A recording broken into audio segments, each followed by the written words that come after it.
niko pale, anaacha mwenzi, namtembelea, anasema narudi kwa kanisa langu, huku nilimfuata huyu baba, mienendo yake inanionyesha bora nirudi kwenye kanisa.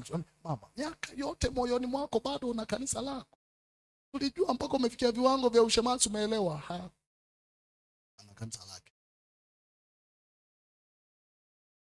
Hautaelewa leo, endelea, kwa sababu unaweza kumedit Mungu, edit. In fact, kuna nyakati inabidi ukutane kwanza na jambo ndio uelewe, ila utakuwa umechelewa. Mtu amewahi.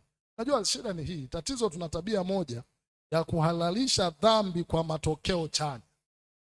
Dhambi inabaki kuwa dhambi hata kama utaona mbele yako kuna positive kwa macho yako. Kwa mfano, mtu akafanya ubakaji, akazaliwa mchungaji, mtoto kakakua kakawa kachungaji, usiseme ubakaji unalipa, napata paka watumishi. Hatujustify makosa kwa results out. No. Dhambi inabaki kuwa dhambi. Kwa hiyo haijalishi eti kuna mama unamfahamu aliwahi kuja akaonekana ni wa kiroho kuliko baba aliyemleta, na hivyo unajustify kosa la kufungiwa nira na asiyeamini ukidhani Bwana anaruhusu. Bado nyeusi kwa Bwana ni nyeusi, pia inabaki kuwa nyeupe kitu.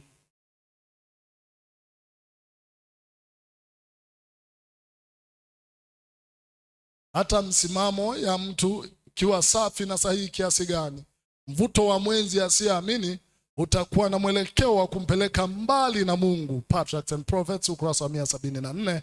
Hata uwe na msimamo wa kidini kiasi gani, Suleimani aliumba kwa sababu ya mwenzi asiyeamini kabisa. Alafu wewe wakati unamuona Ibrahim ni baba wa imani, Sara hakuwahi kumuona kama ni baba wa imani. Usidhani eti utambadilisha mwenzi wako kirahisi, mnazoeana mpaka inakuwa kawaida. Sisi tunamuita baba wa imani, Sara anamwambia tu, hebu lala na hapa kabinti. Unaweza kaongea na baba wa imani si hicho? Lala tu, sijali. Atakayepa. Na ile baba nalo tunaloita baba la imani. Na mashaka Ibrahim naye alikuwa anasubiri hiyo fursa. Unajua kuna watu wamekaaga kimtego, yani alafu aje aseme eti amekuwa raped, lakini yeye mwenyewe alikuwa anajiandaa kuwa raped, yani ni vile tu. Yani hata msimamo uweje, ndoa itakuvuna. Sasa kujenga nyumba utabomoa, sio ndoa.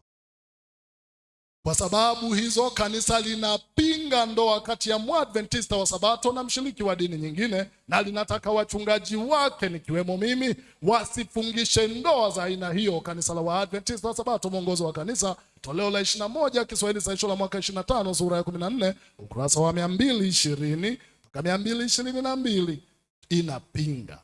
Hata hivyo inatambua ni haki yako kuchagua unayemtaka, utazuiliwa.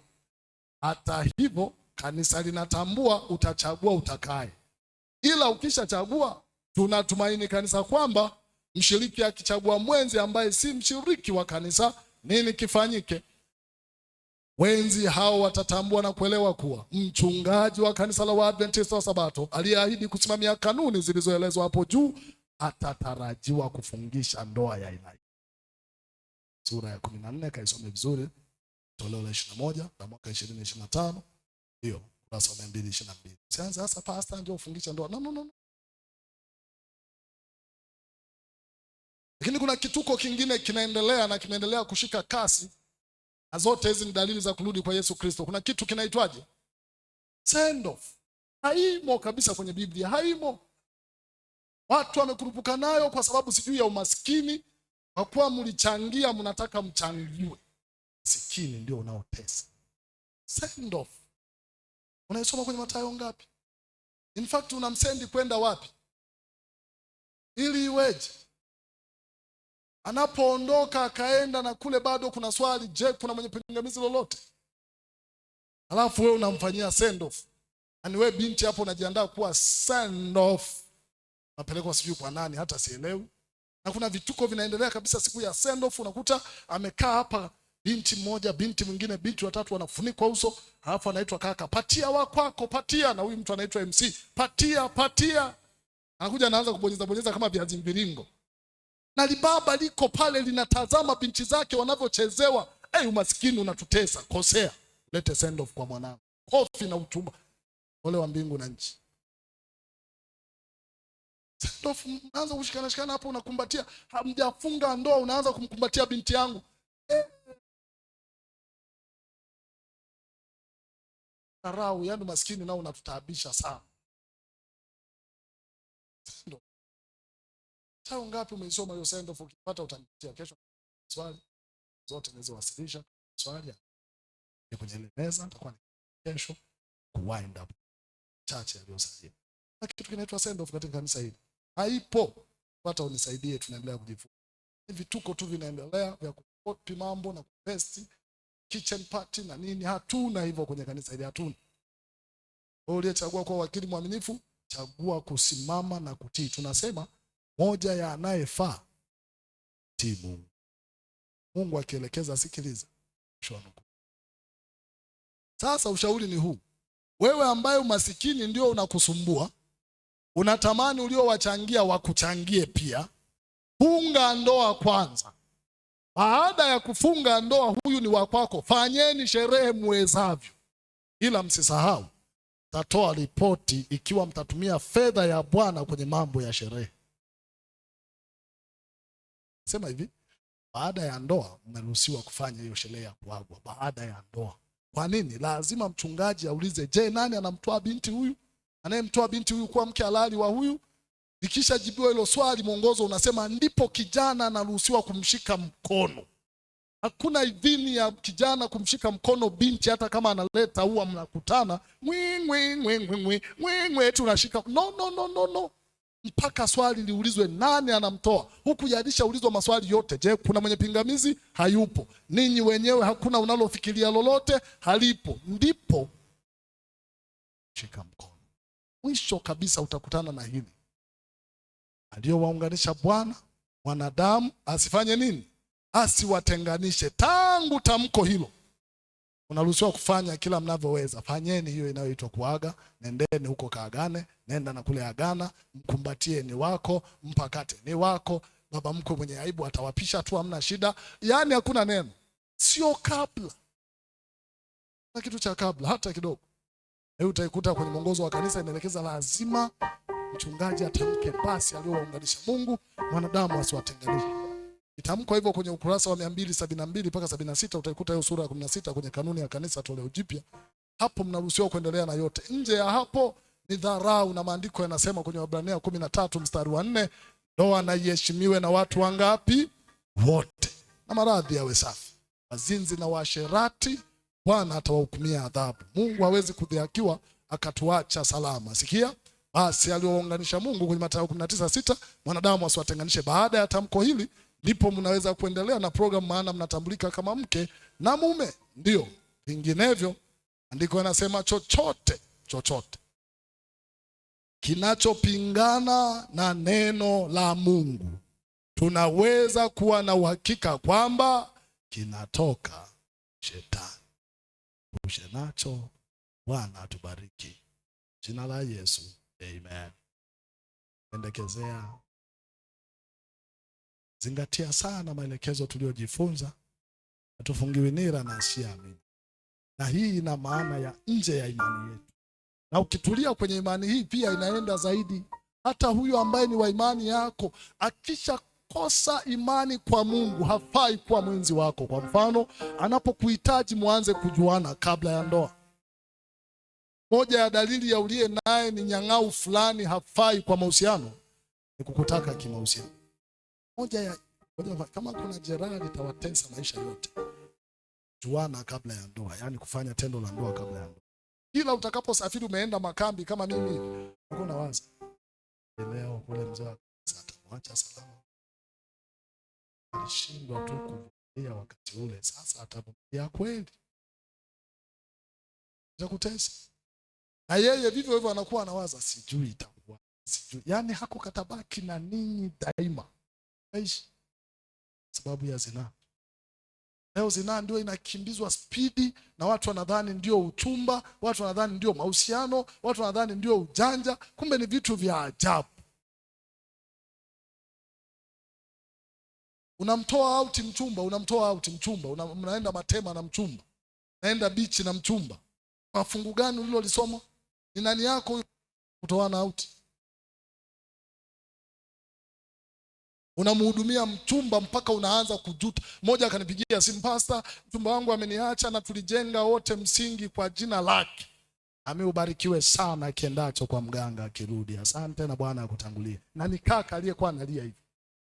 Mama yako hujawahi mpelekea hata kitenge. Mabinti uliowahudumia tangu form 2 mpaka leo.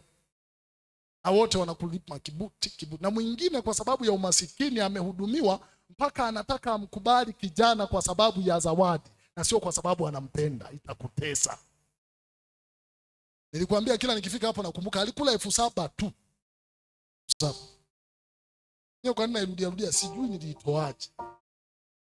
7,000 kila siku uchumba unavunjika muda wote. Yaani ungevunjika yule mama alikuwa ameondoka na 7,000 yangu. Asante Yesu hakuvunjika. Ila kwenye ndoa, Timotheo wa kwanza 5:8 anasema asiyewatunza wako ni mbaya kuliko asiamini. Kwenye ndoa. Amiri ujue sio bahili ila ni mchumi, kuna tofauti ya hizo kauli mbili. Sio bahili. Tatu ni budget. Baada ya ndoa swali la kwanza, mama maana imeoa magharibi. Waifika bunge la nchi bado. Sasa huyo ni wangu. Na sifanyi hivyo anipende. Ananipenda, ni wajibu wangu kufanya hivyo. Ni kama ninaposhika amri za Mungu, sio ili niokolewe. Nimeokolewa kwa neema, ninaitikia kwa kushika amri za Bwana. Hapo ni wa kwangu. Twende bungeni, twende. Mama, mwaishika maji ya bahari ya Hindi, pate wapi magharibi? Shika ni haya hapa panaitwa beach. Mama, mwahi kupanda farasi? Hiyo ndio ilinigharimu kidogo na mimi nilikuwa sijawahi. Nijifunza kitu. Usimpeleke mkeo ambako. Nilipofika kumbe ni farasi nilirefu na mimi ndo naliona nizoea kuliona kwenye picha. Sasa hili hapo. Yule mwelekezaji naye sijui akujua sisi ni wageni. Huko unajua huyu farasi unapopanda, jitahidi usionyeshe kitu cha kupepea maana atakimbia sana. Nyoyo Ona. Sasa mama, imeandikwa ladies first. Utaanza wewe. Akasema no, wewe ndio kichwa. Na hapo wote waoga hapa. Ila nikajikaza kiume. Kuna muda unajikaza kiume. Nilipopiga hatua paka hapo nikaona mbona kama ninataka kupata kizunguzungu hivi na sasa enough chuka yaka goma hapa. Sasa hii sana. Sasa mnaanza upanda farasi hamjaona. Huyu ni mke wangu. Mama, ulishawahi enda soko kubwa? Miaka yetu ilikuwa ni Mlimani City. Twende Mlimani City. Na niliwahi enda nikiwa mwanachuo, kwa hiyo nafahamu. Enda naye. Alafu mtu mzima nimeenda naye hajajua kwamba tutaenda. Nimemwandaa saa 9. Tulishapiga wali maharage tumeshiba. Mfukoni na 20,000. Twende Mlimani City. Fika pale zunguka, ingia sehemu wanauza vitanda, bei gani hapa? 2,000,000. Sawa. Chwani anaona amepata mume wa kununua kitanda cha 2,000,000. Subutu. Kina Bluetooth au ukilala wote. Zunguka nenda upande wa pili hapa wanauza nini? Magari. Sawa. Rudi na huku suti wewe kwenye socks shingapi? 6,600. Nipe pea moja. Tunamalizia kwenye juisi za 3,300 alafu Kigamboni 200. Maisha safi. Na mimi mama, umeonaje mtoko wa leo? Alafu nikamwambia tupige msosi. Sasa nimeshiba na mimi nilijua tu. Uleta umekula maharage hapa ya kutosha, unaanzaje usema agiza kiepe ili weje? Changanya na zako, sio unampeleka Mlimani City alafu niliwahi kukosea hapa Mbeya. Ndio nahamia tu. Nijifanye twende. Sijawahi. Alafu nimeenda na watoto muda. Ile tu kuingia kwanza nakuta mtu anaongea Kiingereza. Alafu nimevaa t-shirt wanaona kama nimepotea na mimi niwaonyeshe sijapotea. Kila anachosema mtoto mimi lete mwisho nikawa nampa wewe utazidi. Unarudi budget 90,000 imetumika. Ya mama saya dada. Loa siku hii. Sikilize. Mke mtunze kadri iwezekanavyo kwa utukufu wa Bwana. Mume mtunze, sio utumba. Utumba hatutunzani, utakutengenezea kuanza kufikiria kwamba kwa sababu nimekula vyake nisimwache au kwa sababu nimemhudumia sana tusiachane. Sio mpango wa Bwana. Fungu la nasiamini 1, 2 hakuna send off, 3 epuka kuhudumiana kwenye utumba. Bwana akubariki kwa jina la Yesu. Amen. Simama tuombe. Rafiki yetu Yesu Kristo, na kuomba utusaidie kukubaliana na kweli zako hata kama ni gharama. Roho wako mwema tuwezeshe. Kwa jina la Yesu. Asanteni kwa usikivu.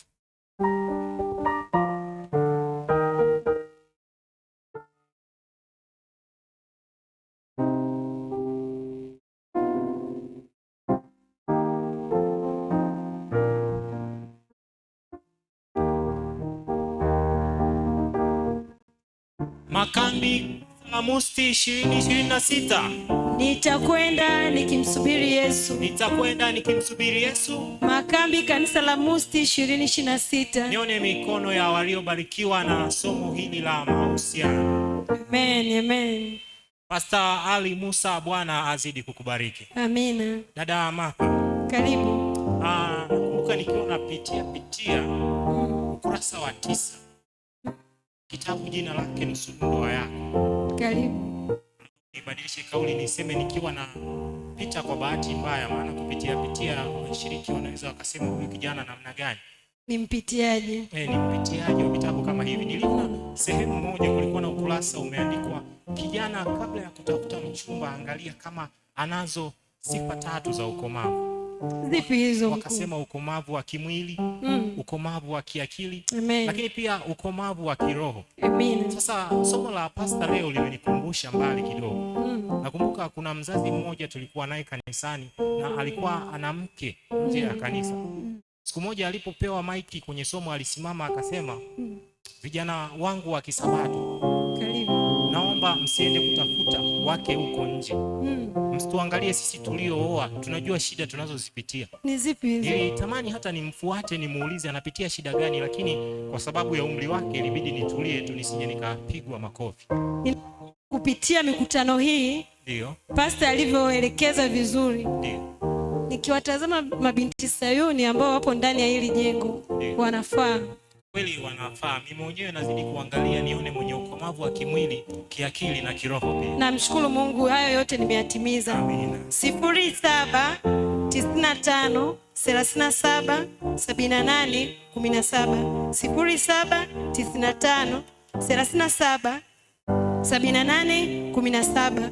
Pia ni namba ambayo tutakuwa tunatuma jumbe zetu namna tunavyozidi kubarikiwa na mikutano yetu, ikiwa ni siku ya 5. Nikukumbushe tunakaribia kabisa na nyumbani, kama moto wetu unavyosema, nitakwenda nikimsubiri Yesu. Siku ya Jumamosi usipange kukosa. Nini kitatokea? Kutakuwa na ubwabwa wa kutosha. Kitu cha kwanza hicho. Cha pili, kutakuwa na kwaya za kutosha. Mnasemaje? Amen. Lakini naamini kuna vijana hujawahi kuwaona wakiwa wameoga wakapendeza. Siku hiyo utawaona.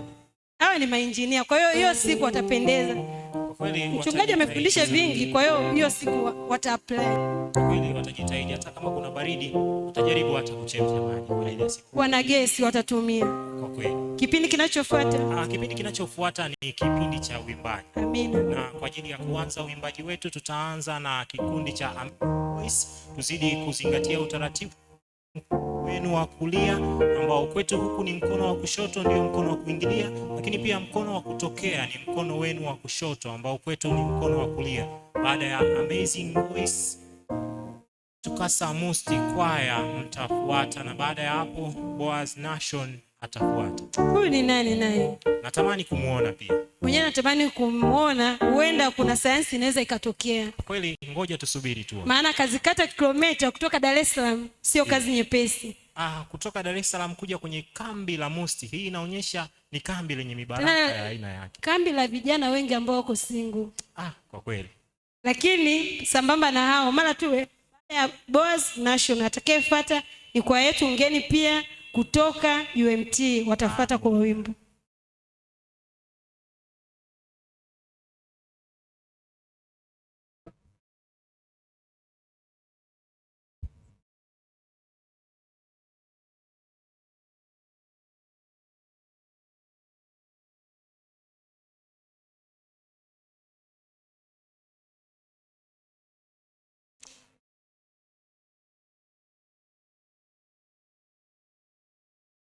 Jinsi mimi niliyekutaka uwe shujaa, mbona watia shaka na umefadhaika? Mungu wako yu pamoja nawe kila uendako.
Ulimwenguni mnayo dhiki, lakini jipeni moyo, mtashinda kama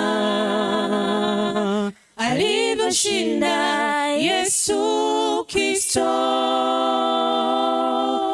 Tamaa yangu ni kumpendeza Mungu na kuacha mapenzi yatimizwe.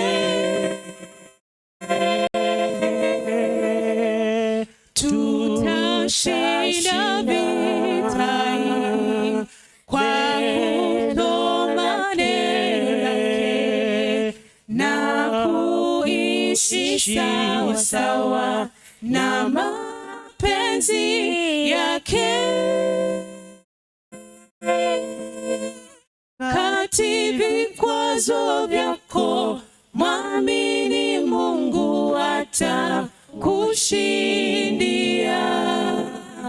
Katika vita yako mwamini Mungu atakushindia. Atakushindia.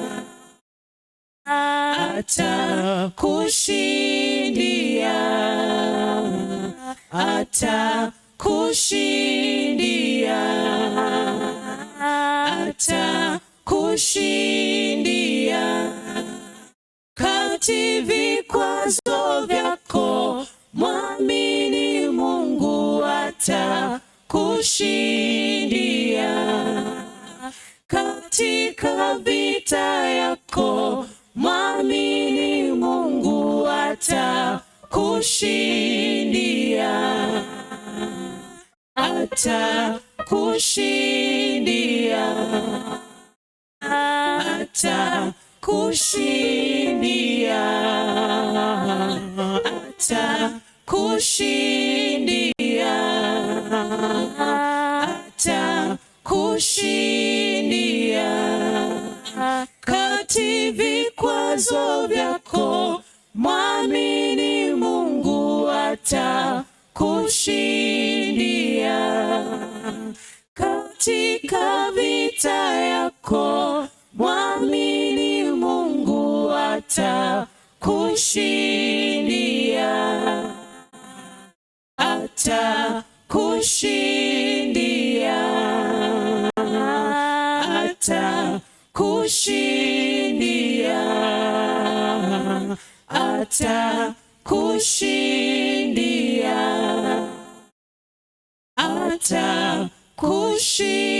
Atakushindia. Amina. Hawa walikuwa ni Amazing Voice wakati Tukasa Musti Kwaya wakiendelea kupanda jukwani. Kunalo tangazo moja hapa. Binti mdogo mjukuu wa mchungaji Mwamboneke, popote pale ulipomuona au kama kunaye mtu ambaye yuko naye, asisite kutoa kwa viongozi wa kambi au kwa kiongozi yoyote aliyepo karibu naye, na Bwana azidi kuwabariki. Lakini pia kuna aliyetuma ujumbe anasema, naitwa Vale Musa, nawatakia makambi mema kwaya ya Tukasa Musti na APM kwaya, wazidi kubarikiwa. Pia mabinti Sayuni, Agnes Tano, Lilian Chengura na Nazieli, na wote wanaozidi kubarikiwa na makambi haya, Bwana awabariki.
Hapo mwanzo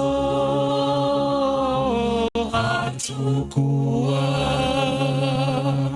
na ujuzi wa Kristo, tukapewa na Kristo ukweli wa neno lake, tukajua mapenziye kutumika kwa ufalme, kumsifu Mungu wetu na jina lake kulitukuza, twajulisha watu wote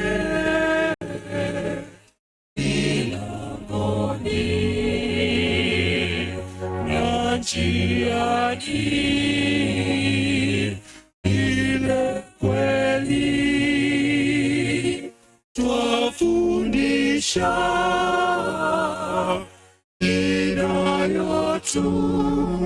inayotuweka huru.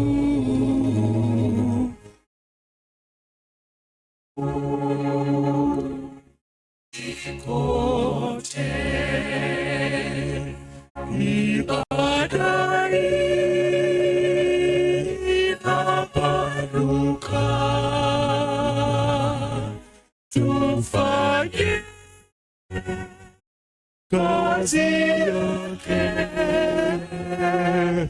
hadi Mungu aseme yatosha, twajulisha watu wote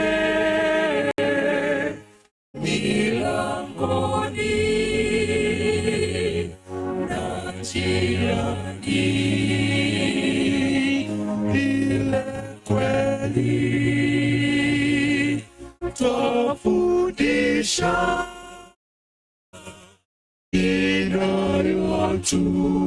inayotuweka huru.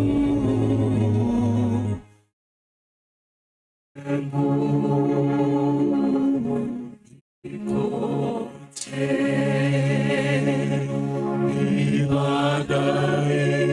ibadae panuka, tufanye kazi yake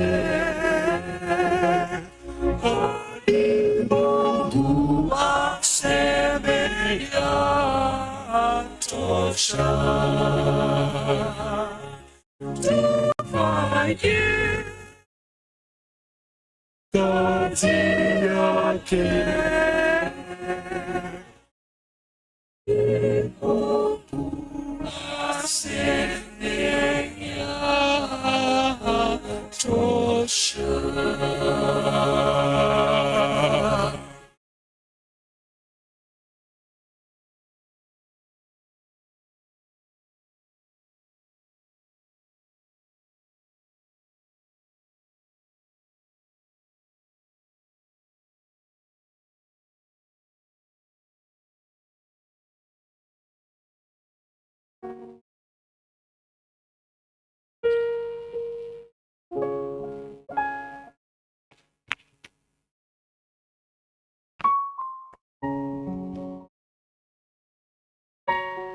Ndugu mwanakambi, unaweza kuendelea kututumia ujumbe wako kupitia namba 0737781718,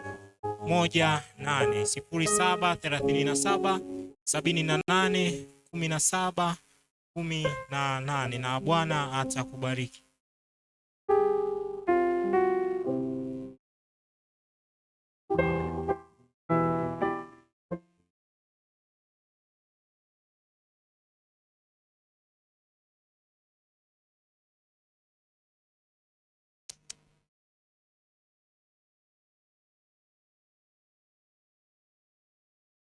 Jumbe uliotufikia mpaka sasa anasema Bwana ni mwema.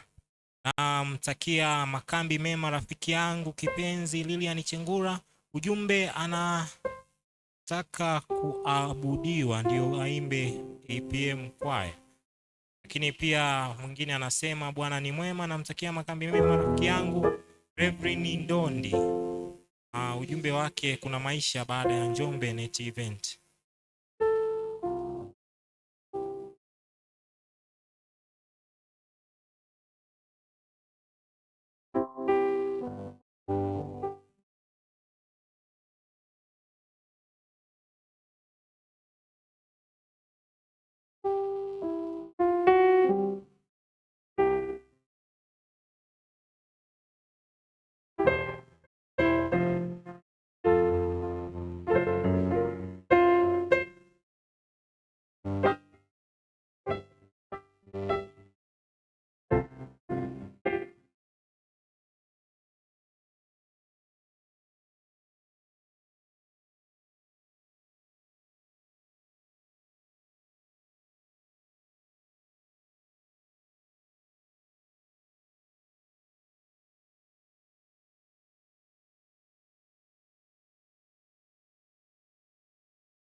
And life is worth the living just because it lives. Because it lives, I can face tomorrow. Because it lives, all fear is gone. Because I know He holds the future, and life is worth the living just because it lives.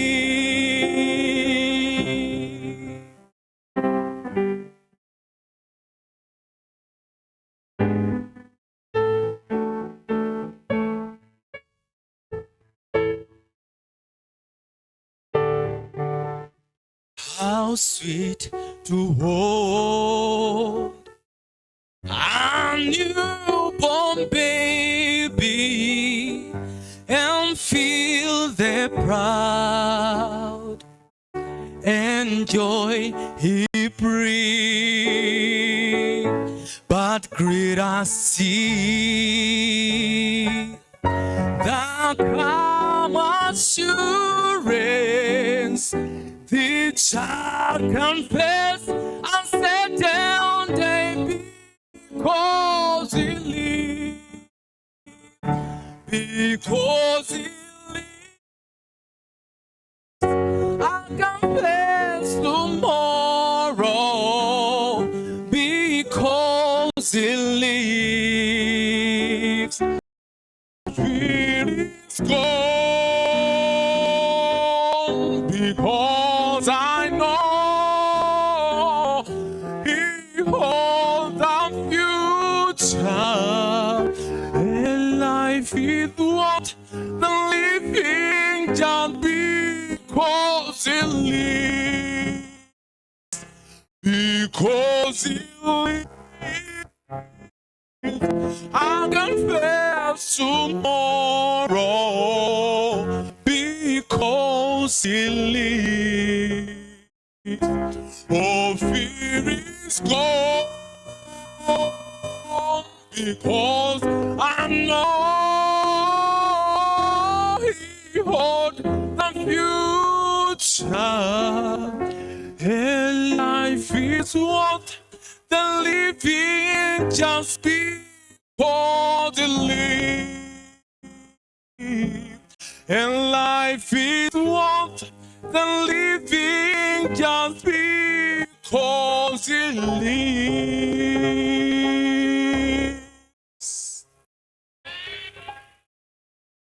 Hakika tunamshukuru Bwana Nation. Ni kilomita nyingi alizozipiga, ni takriban kilomita 825 mpaka 830, huku akitumia masaa 12 mpaka 14, akitumia mikoa. Ameikata mikoa zaidi ya mikoa 5, lakini wilaya ni 8. Unaona jinsi gani ambavyo watu wameamua kwenda huku wakimsubiri Yesu. Ninapongeza sana Bwana Nation kwa sababu ni jitihada kubwa sana aliyoionyesha. Kwa kweli abarikiwa na Bwana. Kikumbuka kuna somo fulani hivi pastor alisema kijana au binti awe mwenye bidii. Kwa kweli hii ni bidii ya aina yake. Hii ni bidii aina yake. Kwa kweli, lakini pia nilikuwa nikisubiri sana ataimba wimbo gani na kwa lugha gani.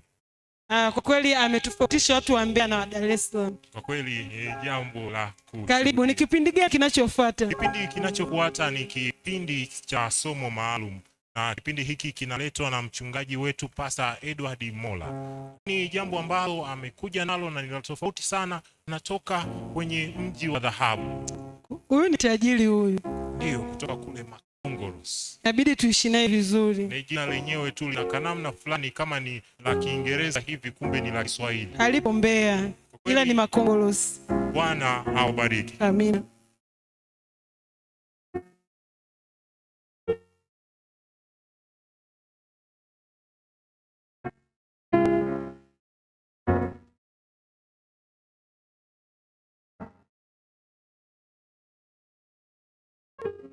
Wapendwa, Bwana Yesu asifiwe tena. Haleluya. Basi niwashukuru sana wachungaji wenzangu, Pastor Baraka Maregesi, Mungu akubariki sana. Yaani pia mchungaji na mkurugenzi wetu wa wakili Pastor Ali Musa kisa pia. Lakini leo kitu cha ajabu ambacho tangaza, hii ni kwaya gani? Naam. Musti hapa. Kwa leo mmetubadilikia wenzetu. Kuna nini? Hongereni bwana, mmependeza. Na kuonesha kwamba mmezamiria, basi mkitoka mnavoa na relax. Inaonesha kwamba mnazo nguo zote eti jamani, naweza kubadilisha. Wapeni amina. Sasa siku ya leo ndugu zangu, natamani sasa tutaenda moja kwa moja kwenye point, na ile kwaya ambayo huwa inaimba hapa katikati itaimba mwishoni baada ya somo hili. Na wale rafiki zangu mnaouliza maswali, nitaomba kwa neema ya Mungu, natamani hayo maswali sasa nitayajibu kesho, leo tu nitatoa presentation hii kwa sababu siku zetu ndio zimeisha hivi. Sasa wale mnaotamani kuuliza swali, namba ni 074. Unaweza ukaandika ukatuma tu ujumbe, sio lazima utaje wewe ni nani, hususan kwa wageni wetu. Ukifanya hivyo itakuwa full. 074 81 79 398. Narudia tena 074 81 79 398. Hiyo namba unaweza ukauliza swali juu ya vipindi hivi ambao tumekuwa tukiendelea navyo, na kwa kuwa ni mafundisho makuu na mada ni unabii kwa ujumla, lakini pia ujio wa Yesu, unaweza ukauliza swali lolote ile, haufungwi. Hata wale ndugu zetu ambao natamani kujua mambo kadhaa, basi unaandika tu ujumbe hapo.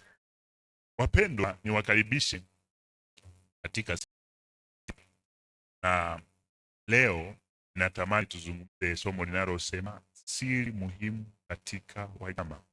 Siri muhimu katika ujumbe huu wa wanyama. Kumbuka, ninapozungumzia wanyama sio wengine isipokuwa ni waliotajwa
maono wakati wa usiku. Niwahi kuvuma bahari, cha ajabu, endelea. Ndipo wanyama wakubwa wanne kwenye bahari wakawa wanatoka wanyama. Sasa mimi nikafikiri labda itakuwa nikafikiri ni wanyama aina ya nyangumi, maana wako kwenye bahari, lakini wanyama wenyewe ni wapi? Endelea kidogo. Ndio. Anasema ndipo wanyama wakubwa wanne wakatoka baharini. Wanyama wakubwa wanne walitoka baharini. Wote wa namna mbalimbali. Wote wa namna mbalimbali. Wa kwanza alikuwa kama simba. Alikuwa kama simba ila sio. Ndio. Naye alikuwa na mabawa ya tai. Yeye alikuwa na mabawa. Simba hawezi akawa na mabawa. Endelea. Nikatazama. Ndio. Hata mabawa yake yakafutuka manyoya. Ndio. Akainuliwa katika nchi. Ndio. Akasimamishwa juu kwa miguu miwili kama mwanadamu. Ndio. Naye akapewa moyo wa kibinadamu. Ndio. Na tazama, mnyama mwingine wa pili kama dubu. Yule wa pili alifanana na dubu. Ndio. Naye aliinuliwa upande mmoja. Ndio. Na mifupa mitatu ya mbavu ilikuwamo kinywani mwake. Ndio. Katika meno yake. Ndio. Wakamwambia mnyama huyo hivi, inuka, ule nyama tele. Ndio. Kisha nikatazama, na kumbe mnyama mwingine kama chui. Mwingine huyo ni watatu sasa. Kama chui. Mwingine alianza kama simba, mwingine akafuata kama dubu, huyu ni kama chui. Ndio. Naye juu ya mgongo wake alikuwa na mabawa manne kama ya ndege. Ndio. Mnyama huyo alikuwa na vichwa vinne, akapewa mamlaka. Huyu alikuwa na vichwa vinne. Mabawa yamefika nayo mangapi? Manne. Baadaye ya simba alikuwa nayo mawili. Endelea. Baadaye nikaona katika njozi ya usiku. Ndio. Na tazama, mnyama wa nne, mnyama mwingine wa nne, mwenye kutisha sana. Huyo hakupewa hata jina, ila tu alikuwa anatisha. Mwenye nguvu, ana nguvu. Mwenye uwezo mwingi, uwezo anao mwingi. Naye alikuwa na meno ya chuma. Meno yenyewe tu ni ya chuma, makubwa sana. Ndio. Alikula na kuvunja vipande vipande. Yeye alipokuwa anakula, akibakisha, kwanza anavunja kipande kipande, alafu na kuyakanyaga mabaki yake kwa miguu yake. Alafu anakanyaga, hataki wengine tena warudie. Ndio. Na umbo lake lilikuwa mbali kabisa na wale wa kwanza. Ndio. Naye alikuwa na pembe 10. Pembe ziko 10. Nikaziangalia sana pembe zake. Pembe zenyewe alipozitazama sana nabii huyu Danieli. Na tazama, pembe nyingine ikazuka kati yao. Ndio. Nayo ilikuwa ndogo. Ndio. Ambayo mbele yake pembe 3 katika zile za kwanza zikang'olewa kabisa. Ishi hapo rafiki yangu. Nilitamani leo Mungu atusaidie walau tuweze kugusia tu kwa uchache. Najua ujumbe huu ilitakiwa ili ujitosheleze, walau tungepata hata wiki 1 2 hivi ya kuzungumzia, lakini leo tunataka tugusie kitu muhimu. Sasa utashangaa tena, tulianza na mfumo wa sanamu na nikakuelezea sanamu ilikuwa inawakilisha nini. Tukasoma kitabu cha Zaburi 115 aya yake ya 4 mpaka ya 8. Sanamu yenyewe kumbe inawakilisha watu, tawala. Kwa nini sasa wafananishwe na sanamu? Ndio ikatajwa kwamba ndio tutakavyokuwa siku za mwisho. Watu watafanana na sanamu, yaani watakuwa na macho ya kuona, hawataona, masikio ya kusikia, hawatasikia, lakini wakati fulani hata wakiwa na hiyo milango ya fahamu nayo isikia, hawataifanyia kazi. Na ndio maana kuokolewa baadhi yetu au baadhi yao inakuwa ni ngumu, kwa sababu shetani ndicho anavyoweza kujifunua. Lakini leo tunaangalia tena wanyama. Nini siri yake? Sasa ukienda, kwa kuwa muda wetu hauruhusu sana, wewe uliyepo hapa, natambua leo uwepo wa wageni pia, na wewe unayenisikiliza na kunitazama, ukweli ni kwamba ukienda ukasoma Danieli sura ya 7 aya ile ya 17, utagundua wale wanyama kumbe ni wafalme. Yaani wanyama wanafananishwa na wafalme. Lakini kana kwamba haitoshi, huyu mnyama aliyeitwa mnyama wa 4 na ni mnyama wa kutisha, yeye anatenganishwa. Kwa mujibu wa Danieli 7:23 anasema ni ufalme wa 4 utakaoila dunia yote na kuivunja vipande vipande. Hii nayo ni ya kutisha zaidi. Lakini pepo ni nini mpaka zinavuma watoke wanyama ambao wanyama wenyewe tumeona ni watu, ni wafalme? Pepo kwa mujibu wa kitabu cha Yeremia 49 aya 36 na ile aya 37, Mungu aliwahi kutabiri akasema, nitaleta Elamu upepo, nitaleta pepo 4 zitakazo wafadhaisha, zitaleta msononeko. Ilitabiriwa ni vita, machafuko. Kwa hiyo ukisikia pepo maana yake machafuko ama vita, kusema kwamba hawa wafalme 4 hawa wanatoka kwenye maji mpaka vita ipiganwe. Ndio mmoja atatoka akipisha kiti cha mwingine, lakini mwingine pia atabadili kiti. Sasa unaweza ukajiuliza, maji hayo ni nini? Kwa nini watoe kwenye maji na hawa ni wanyama ambao wanafananishwa na watu ama wafalme? Kwa mujibu wa kitabu cha Ufunuo 17 aya 15, maji ni lugha, jamaa au mkusanyiko wa watu wengi. Kwa kusema kwamba sasa haya ni machafuko yaliyotabiriwa ya mwisho wa ulimwengu yatakayopiganwa kwenye dunia hii, lakini yanapiganwa juu ya watawala kabisa au na wafahamu wa kiserikali. Maana hata hivyo huyu anayetajwa kama simba, ukifuatilia vizuri kwenye kitabu cha Yeremia 50 aya 17, utagundua Mungu aliwahi kusema na waamshia Israeli simba, ambaye Israeli kama kondoo aliyetawanyika, na huyu simba wa Wakalidayo na Waashuru wamemla. Wakalidayo akiwa na maanisha wa Babeli, simba kutoka Babeli, wamemla huyu Yerusalemu. Maana yake ni nini? Hii simba ilikuwa ni nembo kama sisi Tanzania, kama mnafuatilia vizuri, nembo yetu ni mnyama gani? Twiga. Kwa hiyo hizi ni nembo ambazo zilikuwa zinamaanisha mataifa. Zile simba inamaanisha Babeli, lakini ile dubu ilikuwa ikimaanisha Wamedi na Wajemi. Lakini ukiangalia chui ilikuwa inamwakilisha mtawala wa Yunani, ikiwa imelenga Alexander Mkuu. Kwa nini awe na vichwa vinne? Baada ya kifo, tunajua vizuri sana historia. Alipokufa kijana wake na miaka 32, walitokea tena jemedari au wanajeshi wakubwa sana wanne walioigawa dunia kwenye pande kuu 4. Ndio akatokea Lysimachus akatawala maeneo ya kaskazini, au leo mngeweza kuita, muda ule walikuwa naita Thrace, kanchi kadogo sana. Leo mnaita Minor Asia, Asia ndogo.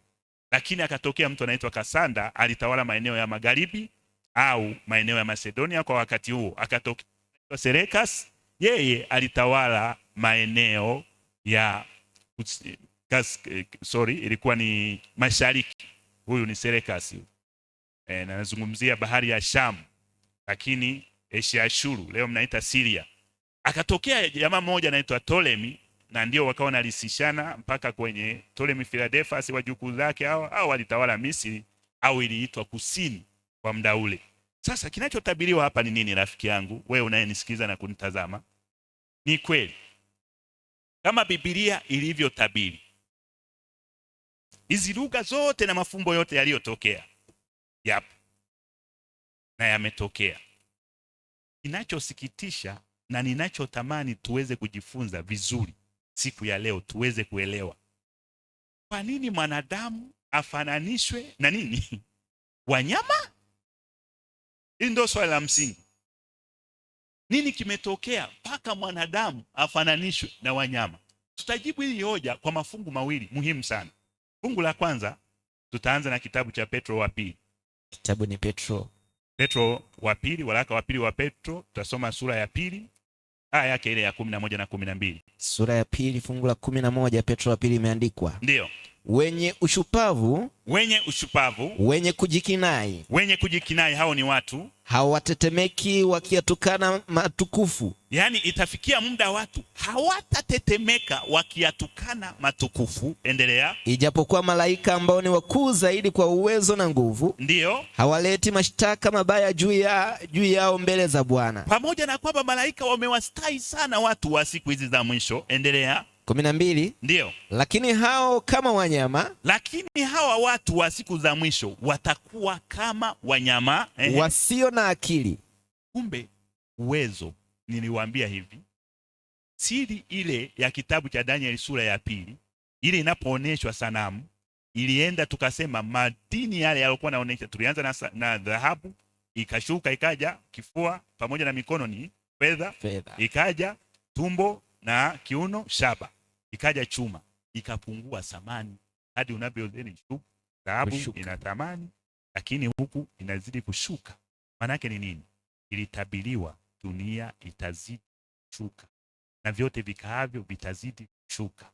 Isaya anatabiri, akaandika kitabu chake cha Isaya 20 aya ile ya 4 na aya 18 na aya 20, anasema dunia inawaya na waya. Iko siku itaanguka, haitasimama namna gani tena. Maana yake nini sasa? Hata mwanadamu thamani inapungua. Sasa unaona mwanzoni ameanza kwa kufananishwa na sanamu, saizi anafananishwa na nini? Na wanyama. Wanyama tena wasio na nini? Wasio na akili.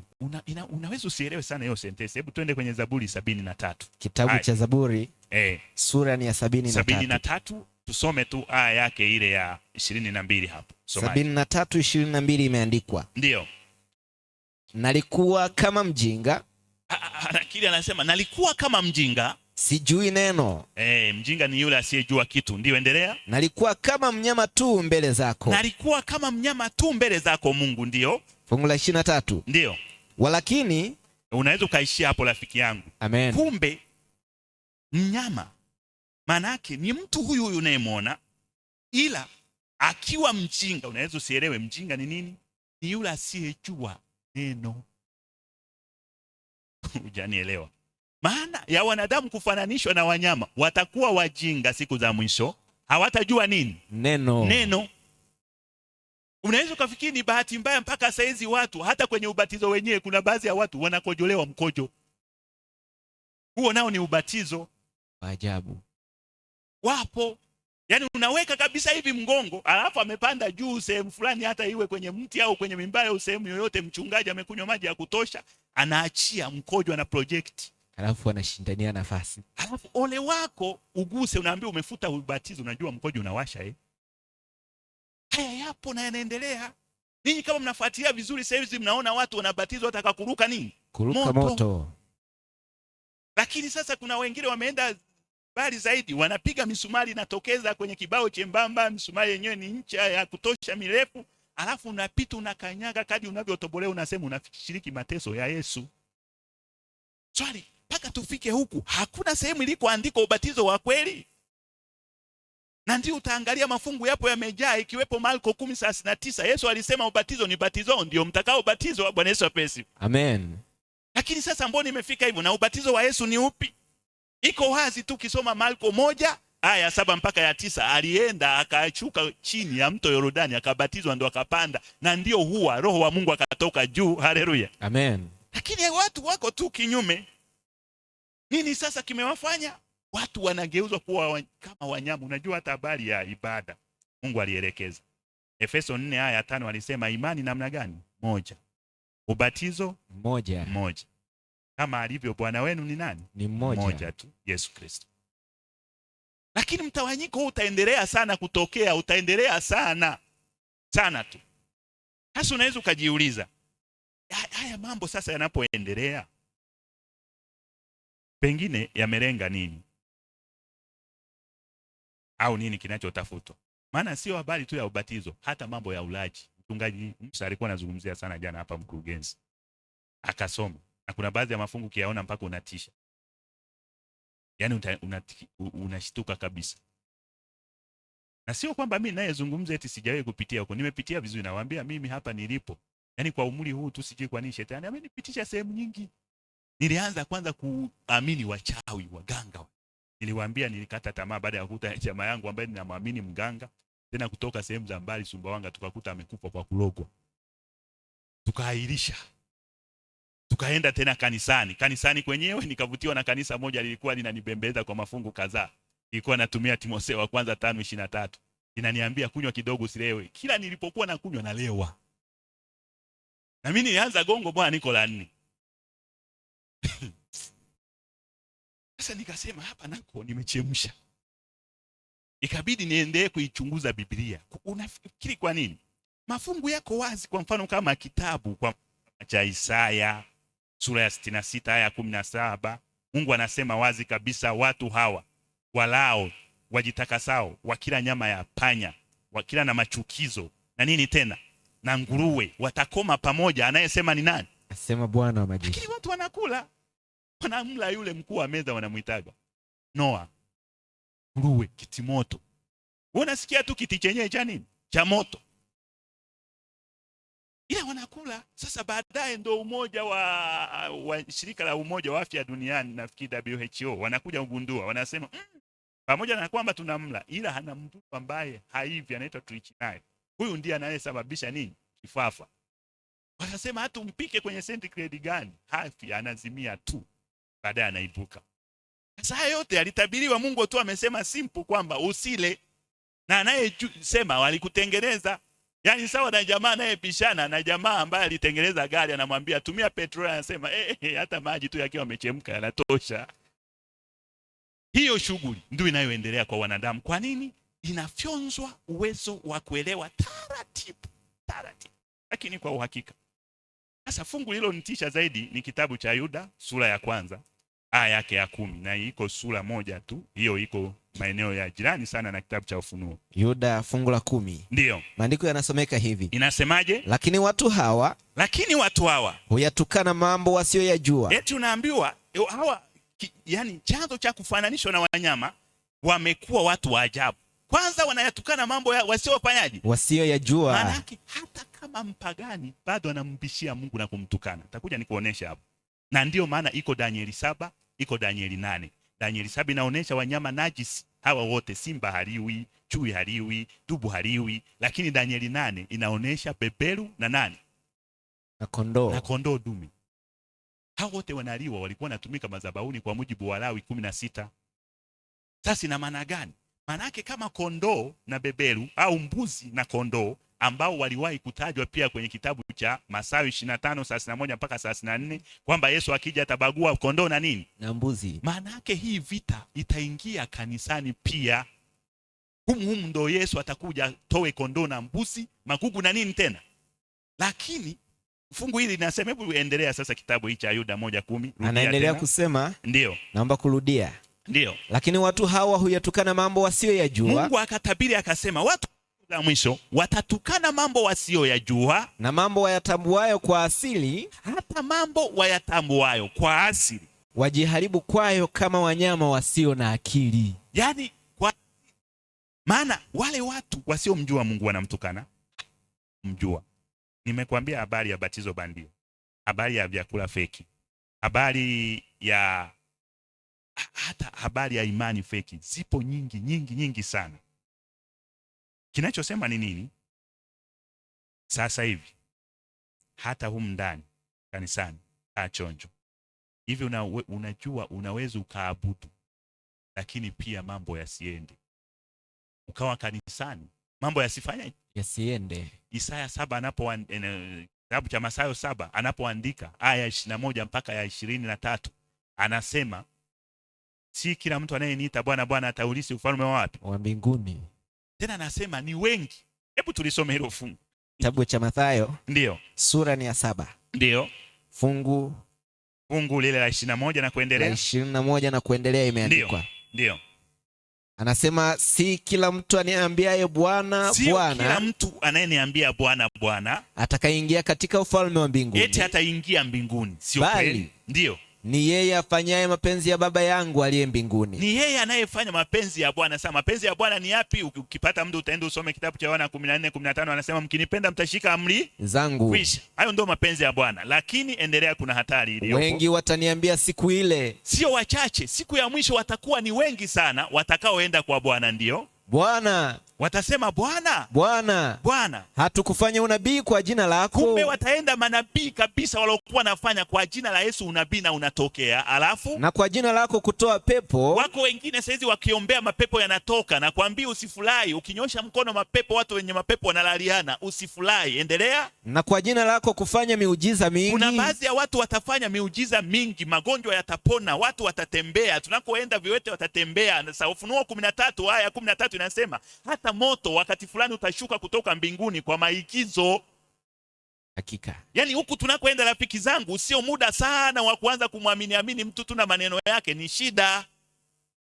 Sasa kwa mujibu wa Yuda 1 aya 10 imetabiriwa wazi kabisa, unaambiwa hivi, kweli watu watayatukana mambo wayatambuayo na wasiofanyaje? Na wasioyajua au wasioyatambua kwa asili, wajiharibu, wanakuwa kama wanyama wasio na nini? Wasio na akili. Na mimi nikakwambia mambo wasioyajua, maana yake watakuwepo hata watu wapagani watamkebei Mungu. Kwani wewe hizi story ni mpya? Zipo. Mwigizaji mmoja kutoka maeneo ya Jamaica na saizi sana hapa miaka ya nyuma, anaitwa Marilyn Monroe, aliwahi kufuatwa na jamaa mmoja mhubiri mkubwa, unamfahamu, anaitwa Bill Graham. Akamwambia Yesu anakupenda. Akasema ondoka, simhitaji Yesu wako. Unaweza ukaondoka naye. Baada ya wiki moja mama wa watu ndo akakutwa amelala mauti. Ndani humo alimozungumza na kunuka. Sasa wanamtoa kwa masimu neko nifu, na mwisho wake ikawa hivyo.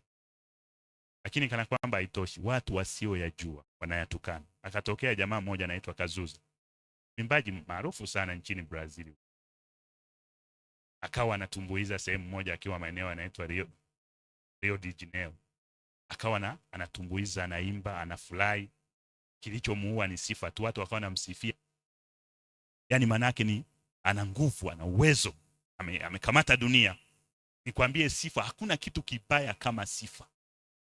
Yaani we ukifanya vizuri, hata kama unajua kwamba tu niwaibie siri, hata wale nawaita ni machangu doa mimi nawaitaga sijui wajasiriamali wa mwili ili kuwastai tu.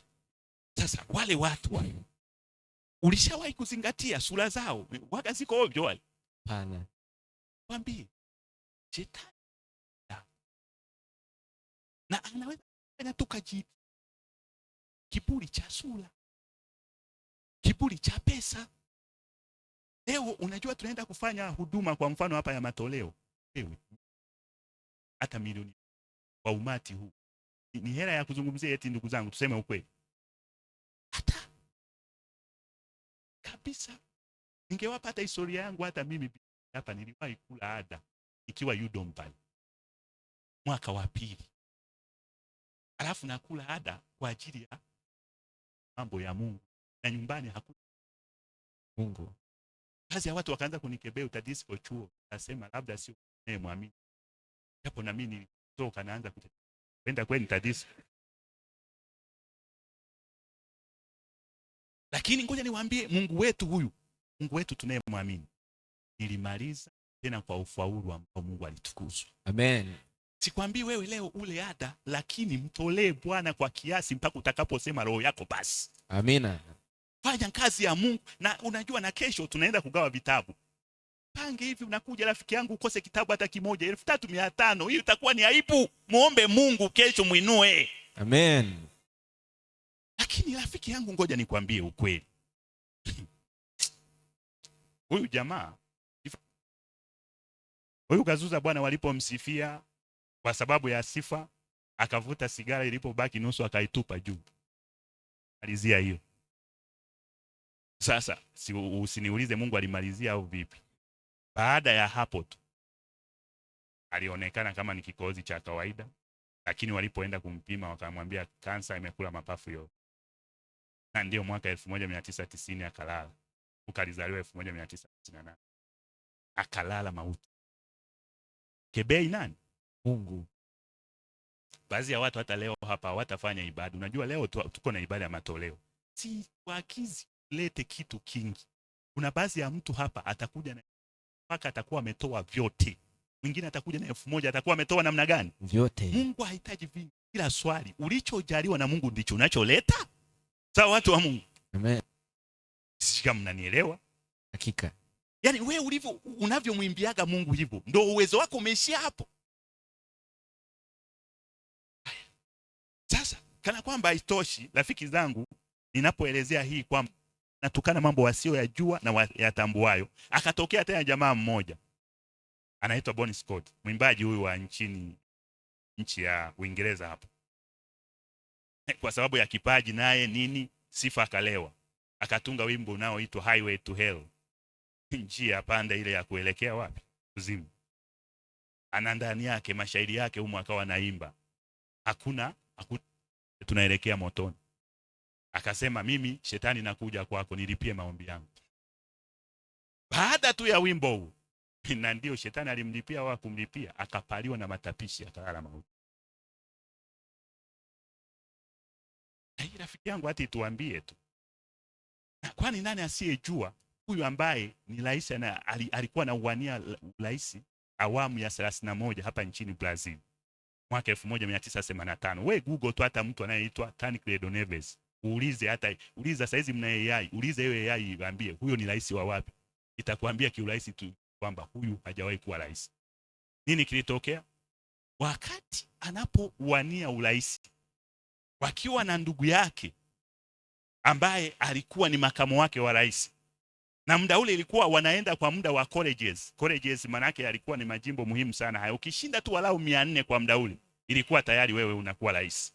Na yeye akatamka neno akasema, Mungu nijalie, nikishinda tu haya majimbo 400 haya, hizi colleges za uchaguzi hizi nchini Brazil, nikafikisha 400, akasema hata Mungu hutanitoa madarakani. Yaani kuna watu sijui wana kichwa au mfuniko wa mwili, mimi sielewaki.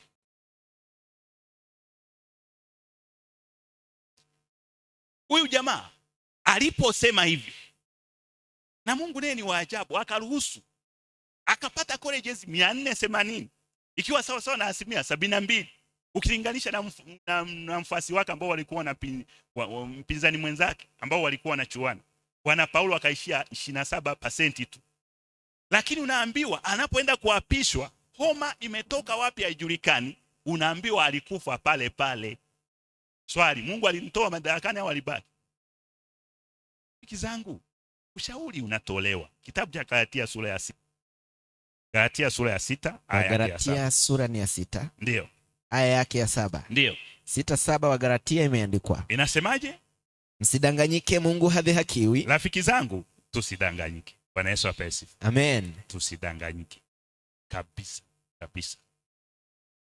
Iwe kijana, iwe binti, iwe mama uliyeko hapa, tambua uwepo pia wa baba zetu kama wapo, tusidanganyike. Amen. Unafikiri kwa nini? Endelea kidogo. Kwa kuwa chochote apandacho mtu, chochote anachopanda mtu ndicho atakachovuna. Ndicho atakachovuna. Maana yake ni nini? Kama kweli leo tunacheza na dhambi, alafu tunaisubiri mbingu, sawa kabisa na yule jamaa anayesubiri machungwa chini ya mwembe. Paka Mungu akituangalia anashtuka, anasema, wako serious? Habari njema ni hii. Yesu wetu alikufa kwa ajili. Amen. Na wala usije ukajisikia tena kwamba mzaa ukajiona hatia, ukajiona kwa Bwana huwezi. Nilikuwa nazungumza na mchungaji wangu Mwamboneke jana, tukaangalia katika kitabu cha Mama Ellen White kinachoitwa Life Sketches. Nabii wa Mungu anasema kwenda mbinguni ni rahisi. Unafikiri kwa nini? Yeye mnasomaga Luka 23. Yule jamaa jambazi alipoomba ombi la mwisho anapoenda kufa, alihakikishiwa kwenda mbinguni? Hakuhakikishiwa?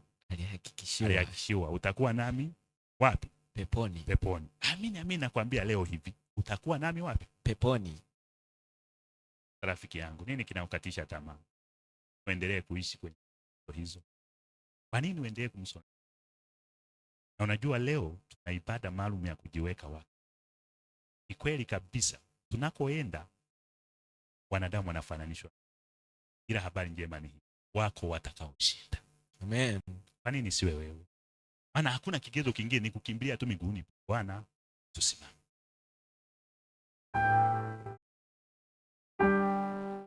Baba yetu ketie mahali pema, asante siku ya leo.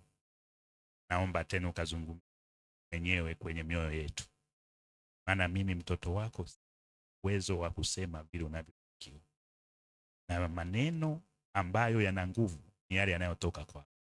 Naomba Roho wako Mtakatifu akatufundishe zaidi ya hiki tulichokisikia, zaidi sana ukatuandae kwa uzima wa milele.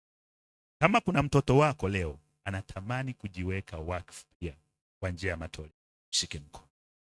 Wengine wanafanya hivyo kwa machungu sana, sababu huenda ndio wamemaliza hela yote, na wengine ndio wanatoa lakini wakiwa na changamoto nzito, hawajui hata kama watafanya mtihani. Naomba kwa kuwa wewe uko Bwana unayeishi, Bwana mwenye nguvu, washike mkono kwa jina Yesu Kristo na kuomba. Amen. Amen.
Jumbe zilizoendelea kutufikia mpaka sasa, sema hakika nabarikiwa sana kuwapo katika kambi hili. Mungu atubariki sote. Na watakia ibada njema. Azuri Omari Yusufu na Madam Kichiba by Jacob.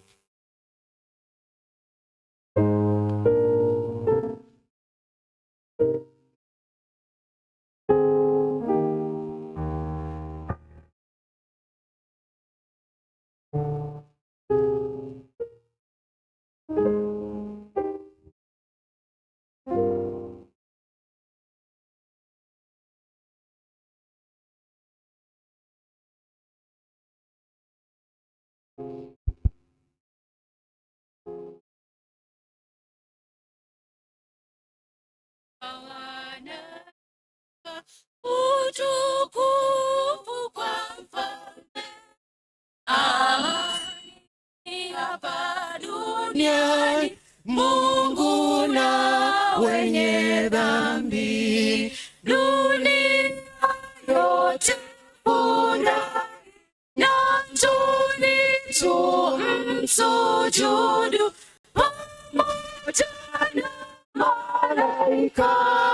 amezaliwa Bethlehemu. Njoni nyote tuimbe, amezaliwa mfalme.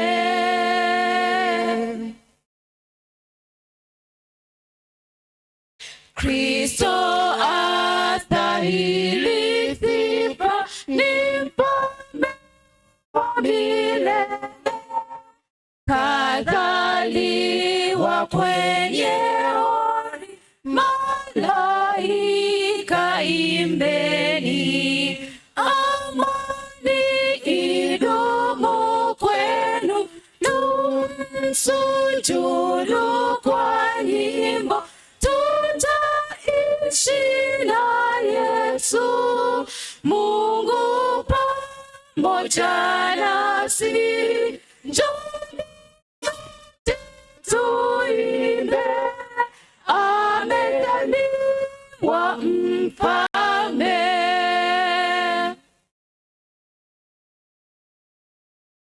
Enyi mbingu furahini juu yake, ye anatupa uhai, tutaishi na yeye.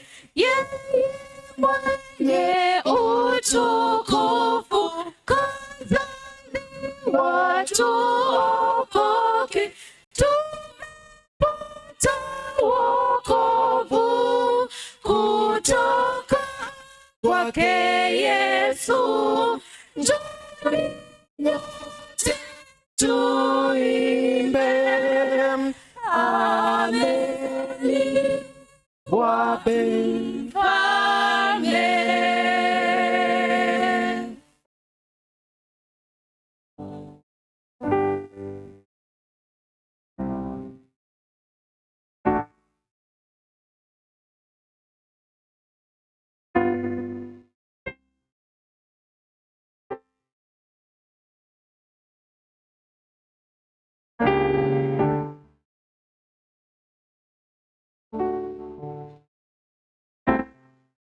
Makambi kanisa la Musti 2026. Nitakwenda nikimsubiri Yesu. Nitakwenda nikimsubiri Yesu. Makambi kanisa la 2026. Mgeukie jirani yako, muulize, je, umejiandaa kwenda ukimsubiri Yesu? Je, umejiandaa kwenda ukimsubiri Yesu? Nimejiandaa kwenda. Nimejiandaa pia. Na ndivyo tunavyozidi kuendelea na vipindi vyetu siku ya leo, ikiwa ni siku ya 5. Tunazo siku 2 tu zimebaki tuweze kufikia hitimisho la kambi hili. Amen. Na binafsi natamani kambi hili sijui lingekuwa na wiki 2, sema kwa sababu ya taratibu za mujibu wa miongozo na Biblia inavyosema inabidi tuliishi. Kila kitu ni kwa kiasi. Kwa kweli kila kitu ni kwa kiasi, ila kambi lina mibaraka ya aina yake. Amen, amen. Nikukaribishe wewe ambaye unaendelea kutufuatilia katika mitandao yetu ya kijamii, wewe ambaye uko hapa kiendelea kubarikiwa na miendelezo ya mifululizo mbalimbali ya mafundisho ambayo tunayapata kutoka katika kanisa la Adventista wa Sabato Maranatha, ikiwa ni kambi la kwanza kwa kanisa letu la Musti. Mnasemaje? Amen. Na hivi ndivyo kanisa letu hufanya. Kwa kweli hivi ndivyo kanisa letu hufanya. Ni nini kinachofuata? Baada ya hapa tutaenda kwenye huduma kuu. Lakini tunapokuwa tukielekea hapo, nipende kualika washiriki wote tuweze kusimama kwa ajili ya wimbo wetu wa mkutano. Wakati huo praise team wakiwa wanasogea huku mbele. Baada ya wimbo wetu mkuu tutapokea fungu kuu na ombi, na pia baada ya fungu kuu na ombi Tukasa Musti kwaya wataweza kusimama kwa ajili ya wimbo, na baadaye kwaya ya UMT watataarifiwa muda watakao pata nafasi. Amina. Na siku ya leo ikiwa ni siku ya 5, tutamleta kwenu mhudumu wetu, mnenaji wetu, ambaye huyu ni mume wa mke mmoja, mwanadada mmoja anayeitwa Pelesia Timos kutoka Kigoma, bila kusahau baba wa watoto 3. Lakini mwanadada huyu haijulikani walikutanaje. Nadhani kwenye somo la kesho atazungumzia. Na kijana huyu ni mzaliwa ni mzaliwa kutoka kule Shinyanga Kahama, lakini asili yake ni Kigoma. Nikijaribu kuunganisha hapa, kwa kuwa mimi ni mwanasayansi, kwamba hii Kigoma ya kwanza na Kigoma ya pili iliwaleta watoto watatu. Lakini si hivyo tu, huyu ni mchungaji ambaye kwa mara ya mwisho amechunga kanisa la Mbeya mjini. Si hivyo tu, huyu mchungaji ndiye mkurugenzi wetu wa idara ya uwakili katika jimbo letu kuu hili la Nyanda za Juu Kusini. Sio hivyo tu, amekuwa akitubariki katika mafundisho makuu, na somo ambalo tumeanza nalo katika siku ya kwanza linasema yaanzapo kutokea Yesu anakuja. Yaanzapo kutokea Yesu anakuja. Na ametupitisha katika mada tofauti tofauti. Mada ya kwanza ikiwa ni kutokuona. Naamini ulibarikiwa. Lakini mada ya pili kukosa heshima. Mada ya tatu ni bandia. Mada ya 4 ni urafi. Leo atakuwa na mada nyingine. Sijajua ni nini, ila natamani niwepo na pia nibarikiwe. Kazi yako umeifanya kwa wema, na umesema wewe ni mwana sayansi. Amen. Kweli hiyo sayansi nasubiri kuishuhudia.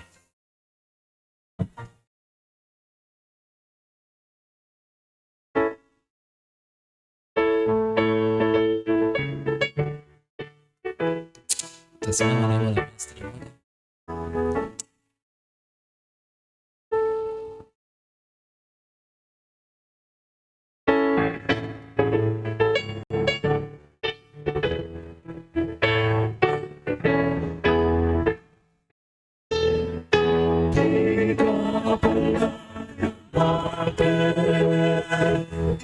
Yesu,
Yesu yuaja tena.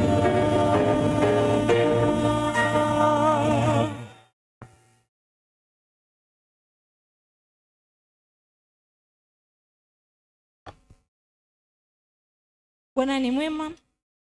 Tusikilize fungu kuu ambalo linatoka kwenye kile kitabu cha Luka Mtakatifu 21 na ile sura na ile mstari wa 28, nayo inasema, basi mambo hayo yaanzapo kutokea, changamkeni, mkavinue vichwa vyenu, kwa kuwa ukombozi wenu umekaribia. Basi tuinamishe nyuso zetu tupate kuomba.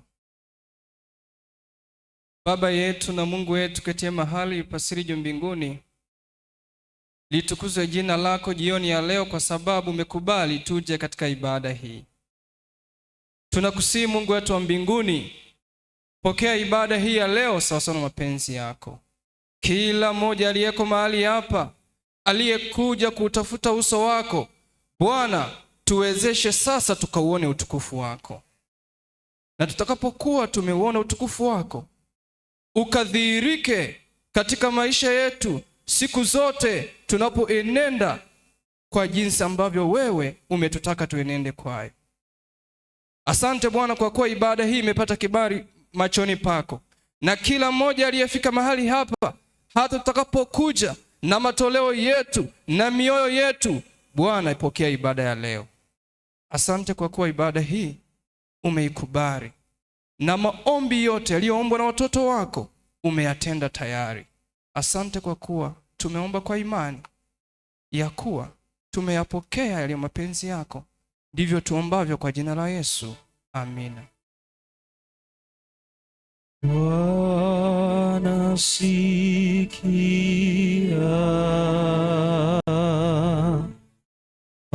maombi yetu, utege sikio kwa sala zetu.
Sifuni Mungu, ndiye aliyewapigania mitume wa zamani. Msifuni, ametukuka, ndiye mshindi wa vita, atatuvusha kwenye shida. Haleluya, amen. msifuni, Ametukuka, ndiye mshindi wa vita, atatuvusha kwenye shida. Haleluya, amen.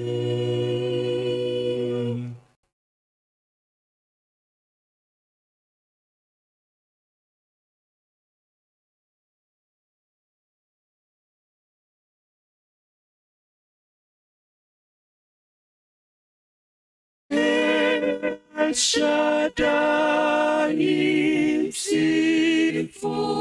msifuni, ni wa milele. Ndiye atulizaye tufani, bahari iwe shwari. msifuni,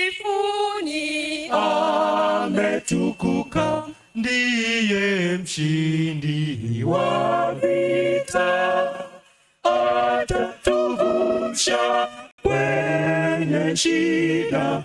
Haleluya, amen. msifuni, Ametukuka, ndiye mshindi wa vita, atatuvusha kwenye shida. Haleluya, amen.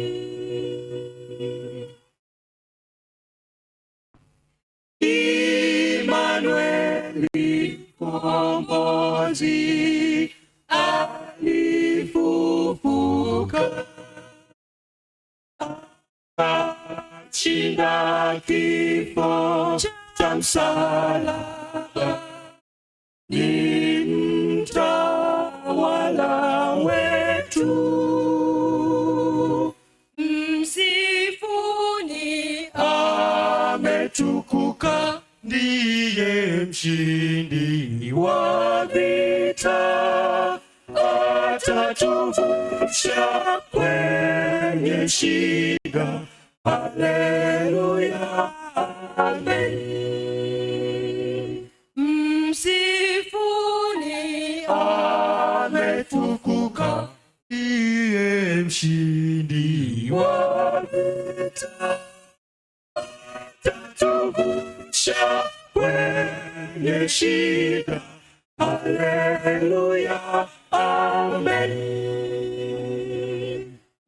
msifuni, Ametukuka, ndiye mshindi wa vita, atatuvusha kwenye shida. Haleluya, amen. Atatuvusha kwenye shida. Haleluya, amen.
Sifiwe.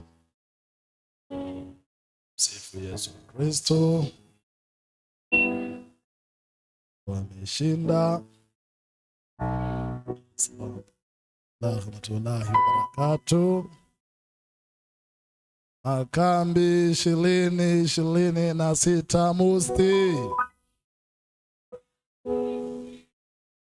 Nitakwenda nikimsubiri Yesu, Mfalme wa amani anakuja, yaanzapo kutokea. Mshukuru Bwana kwa ajili ya wawasilishaji wote waliotangulia, lakini pia kipindi kilichomalizika muda mfupi chini ya mchungaji Edward Mola. Bwana akubariki sana Pastor katika mafundisho ya unabii ambayo yanatufanya tuendelee kuenda tukimsubiri Yesu Kristo. Lakini asanteni sana kwaya zote, nimefurahi kuona vijana wangu wa UMT. Bwana wabariki. Ilibaki kidogo niombe wimbo ni upendao.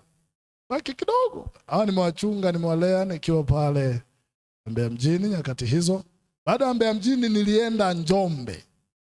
Ila baada ya Njombe miezi kama 5 bado nimerudi tena Mbeya. Kwa hiyo nilikuwa nao hapo, na leo wachungaji niwaambie hapa tuko na wanasayansi tu. Kama ulivyomsikia presenter akizungumza hapo. Yes, Madam Engineer Martha pamoja na Engineer Malegesi. Ni sayansi tu, physics, biology, chemistry, yani kama wale alikusumbua yes, ukiona UMT no ni madaktari tu na utumishi. Na sisi tumo. Kwa namuuliza Malegesi akasema alipiga sayansi mpaka form 4, sijui baadaye aliendeleaje huko. Alafu akaendelea na masomo. Mimi nipiga sayansi mpaka form 4. Ila sayansi yangu ilikuwa inajumlisha masomo yote. Sasa nikaona si kila mtu anasoma kitu asichokiweza. Nikagundua mimi nimeshaweza math naweza. Yaani unizulumu change. Nikagundua Kiswahili ndio inasumbua, maana nilikuwa sijui saluni kwa Kiingereza naifahamu ni kisaluni, Kiswahili inaitwaje sasa? Naona mnasapu sasa. Ili ujue Kiswahili ni ngumu. Pi d h pi d wewe unashindwa pi kweli pi. Body mass, magazi juto. Kila mtu anasomaga kile hawezi. Wale ambao tunaweza sayansi tulikimbilia art advanced level. Wale ambao art hawaiwezi ndio tulienda kuisoma. Wale ambao sayansi inawasumbua mkaamua kwenda huko. Mimi sayansi ingenisumbua ningeliisoma. Kwa kuwa haikunisumbua. Mola akaenda mambo ya biashara huko na uchumi, na Mungu alivyo pekee eti mtu wa masomo hayo amepelekwa kwenye madini. Mambo bwana ya mambo bwana ya mambo. Okay, basi niwakaribishe sana. Asanteni Musti kwa wimbo wa pekee. Tunaendelea kubarikiwa na namna ambavyo mnatukutanisha na Bwana kupitia uimbaji. Na wale wote waliimba akiwemo somebody Nashumba. Nation ni nani? Nation ni nani? Boaz Nation kutoka Dar amesema. Karibu sana. Ni parefu. Bado unaweza ukafika kwa dakika chache, na nawapendekezea vijana wangu wa chuo msiwe mnachelewa kwenda Dar mpaka kule. Inategemea njia unayotumia. Ukipitia Songwe Dar es Salaam dakika 55 umefika. Ukipitia Makambako unaweza ukamaliza masaa 24. Sitaki kuuliza alipitia wapi, ila ukipambana unachagua pa kupitia. Yaani unaweza kumwambia mama, andaeni mboga, ninakuja na kitu kutoka Dar.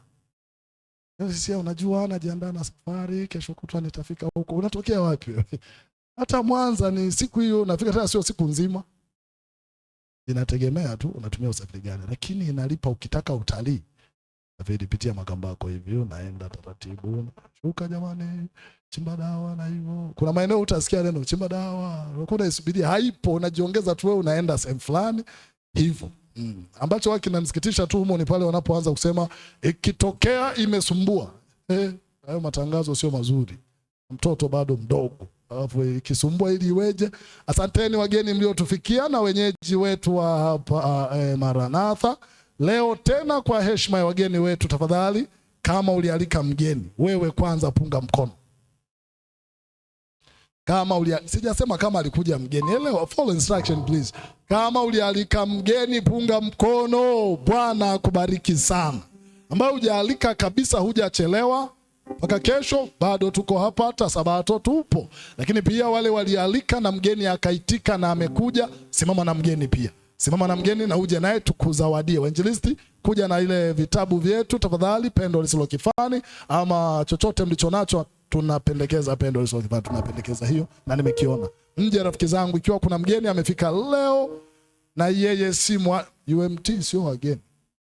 Alafu ninyi mkiwaga mnaenda makanisa mengine msio mnajitambulisha eti ninyi ni wageni. Unapobatizwa unasema utakuwa mshirika wa kanisa hili mahalia lililo sehemu ya kanisa la kiulimwengu.